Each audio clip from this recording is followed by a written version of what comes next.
Okay, so the question came up, is there something we can do a little bit of every day to help us get closer to the goals we have for ourselves?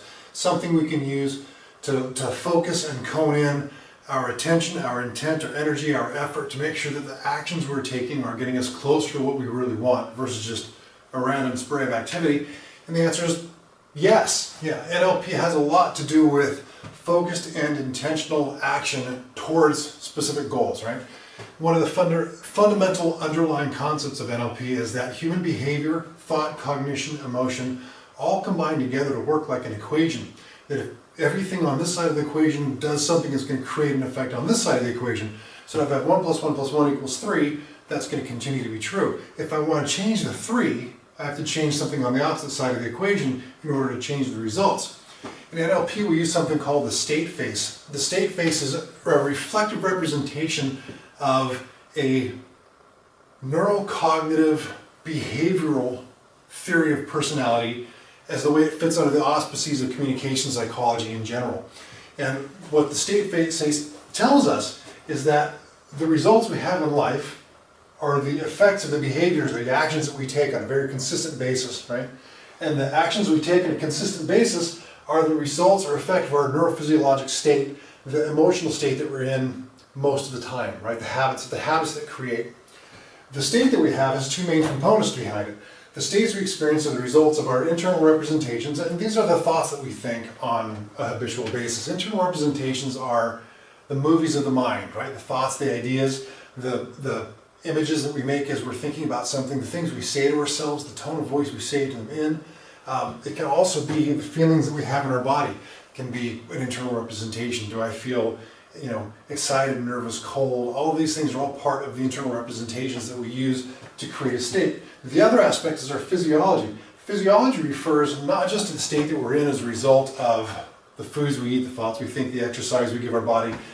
In this specific context, physiology refers to the posture, position, motion, and tone that we carry in our body at any given point in time.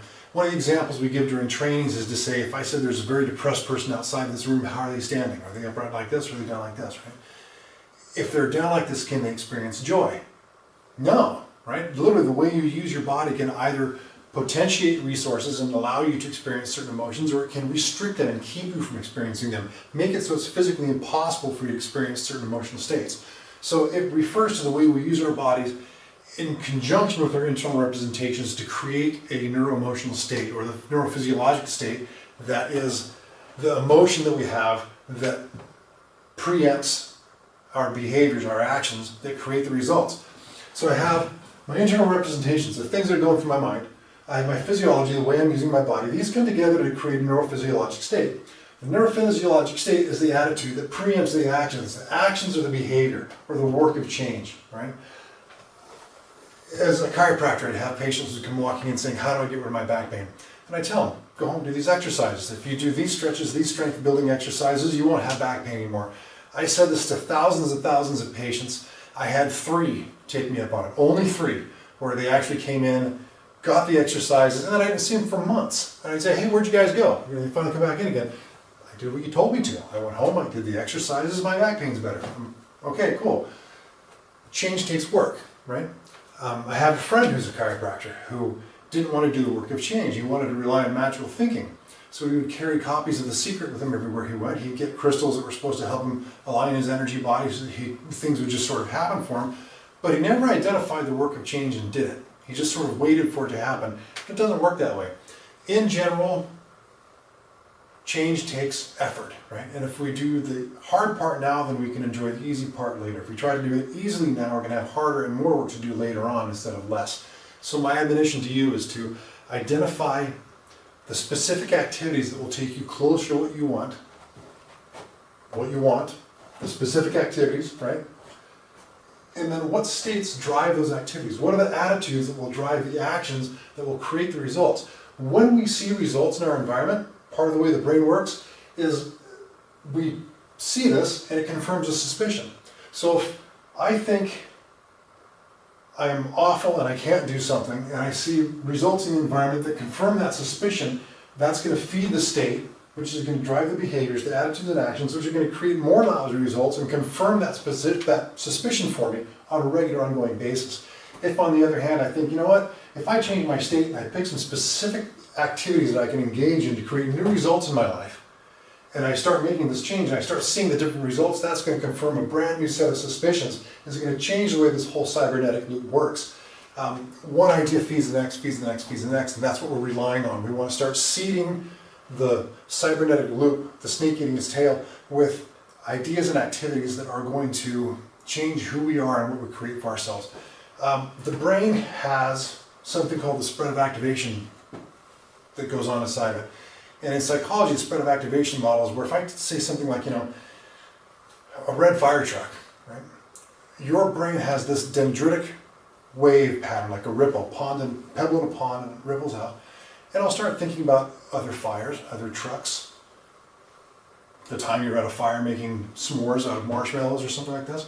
And it'll just keep resonating out in different rings and touching different aspects of your consciousness and continuing to change the way your brain works well after I've said the word red fire truck, right? The same thing with the guitar. If I strum that note on a guitar and I set the guitar in a corner, it resonates for a while. Your brain does the same thing. We have effects that we can measure and have measured in experimental psychology that are about an hour and how long they last. Effects that last about 4 hours, and some effects that last days. There's an experiment where they'll have someone come in, memorize a list of words, and say, how many words can you memorize? And then they tell them, now a completely different exercise down the hall. We want you to go watch a movie, and then we're going to have you describe some of the stuff about the movie. When they go back there, they watch the movie, they describe it, they use the exact same words that were on that list they memorized. And it's a greater probability than if they just take someone off the street, don't show them that list, show them the movie, have them do that description task, they have a totally different set of words, not on the list. Right? Certainly not with any statistical significance. So we can prime our brain to start projecting onto the environment and expecting from the environment things that confirm suspicions or that resonate with the ideas that we've primed it with. So what we want to do in order to condition ourselves for success, for excellence, for potent living, is to prime our brains to start scanning the environment for things that will confirm the suspicions that create the results we want for ourselves. We use a process called anchoring. Anchoring is a lot like classical conditioning. If you're familiar with Pavlov's dogs, they stuck a little loop inside the dog, a little straw, and they'd inject meat powder. They'd wait for the dog to start going, and they'd ring a bell, ding. And they'd do this over and over, ring a bell, ding. Pretty soon it got to where they didn't have to inject the meat powder anymore. They could just ring the bell and the dog would start going and salivating. The dog would become conditioned to respond to the stimulus.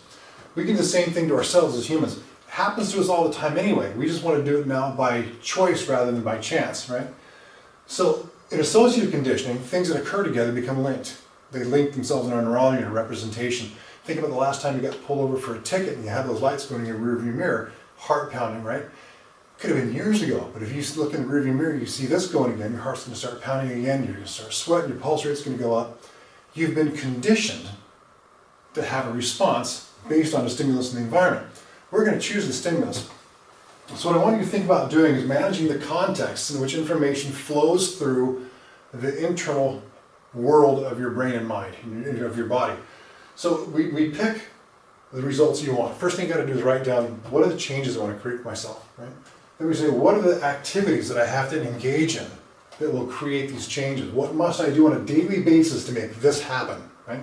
The next piece we go is to say, what neurophysiologic states do I need to be in? What attitudes do I have to experience most commonly in order for these actions, these behaviors to be a natural extension of who I am, right? So we don't want this to be hard work, we want it to be natural, we want it to be part of who you are. And then keeping that in mind, once we've got the states down, we're going to do something called state conditioning. There's a pattern in NLP called the circles of excellence. I don't know, you can see like a little guy here and everything. Circles of excellence, we have people kind of place an imaginary hula hoop on the ground. And when they do have their states down, like I want to feel confident, I want to feel consistent, I want to feel strong, I want to feel unstoppable, great. Put that in the hoop.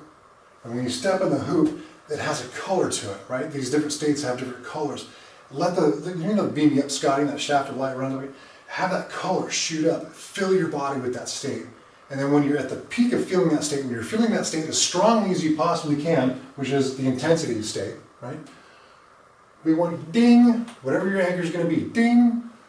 And so that's the timing of the state. I got this little thing at the peak. If I'm like 99 out of 100 and I'm feeling this thing, that's when I want to hit my ding. I don't want to hit it before I get there. I don't want to hit it after I'm gone. I want to hit it when I'm at the peak of that intensity of the experience.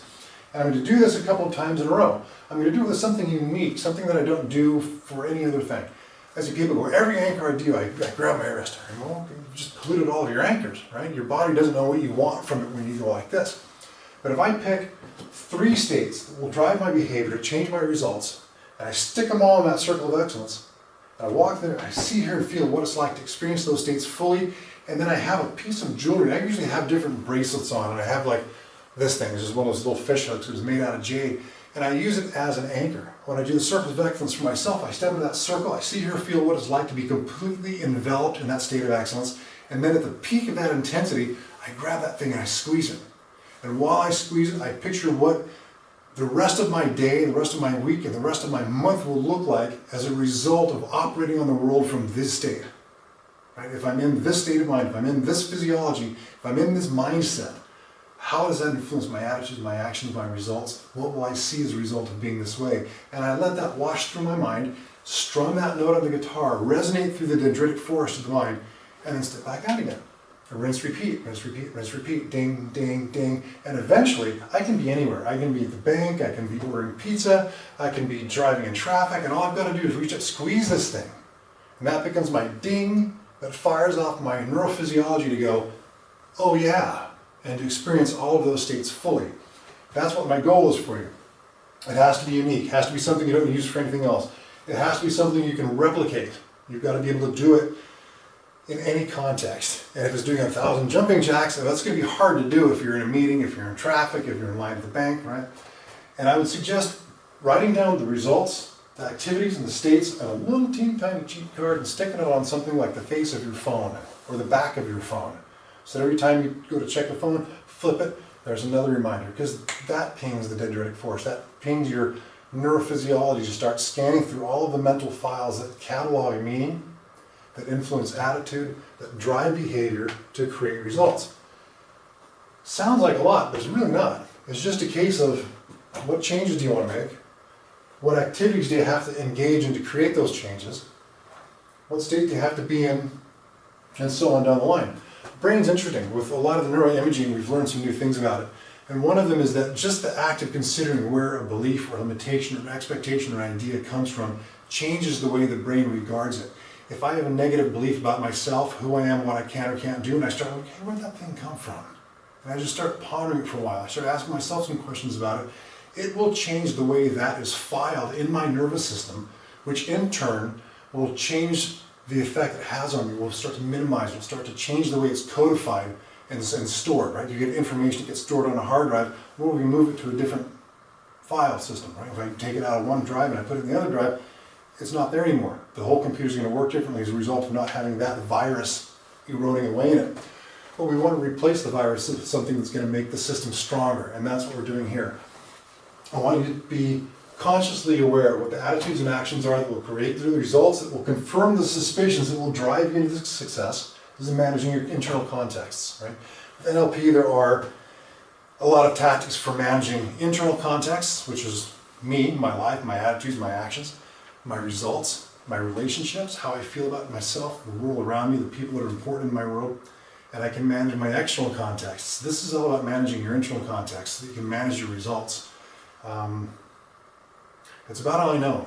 If you have any questions, feel free to email me or message me. I'm more than happy to help you work through them. I would suggest getting out a piece of paper and writing down what your desired results are, what the actions are that you would have to engage in on a regular basis in order to drive these results and create them, push them from potential and possibility into reality, and what are the 3 most important states, the 3 most important emotional states that you could experience on a regular basis, the 3 attitudes that would preempt the actions that would drive the behaviors and the results that you're looking for in your life. Write them down. This whole circle of excellence thing.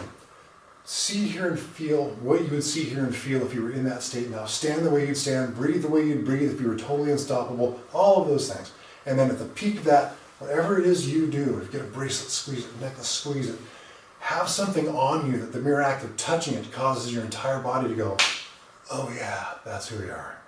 and you'll be able to condition yourself to have something that you can carry with you everywhere you go to start changing your life for the rest of your life. That's all I know.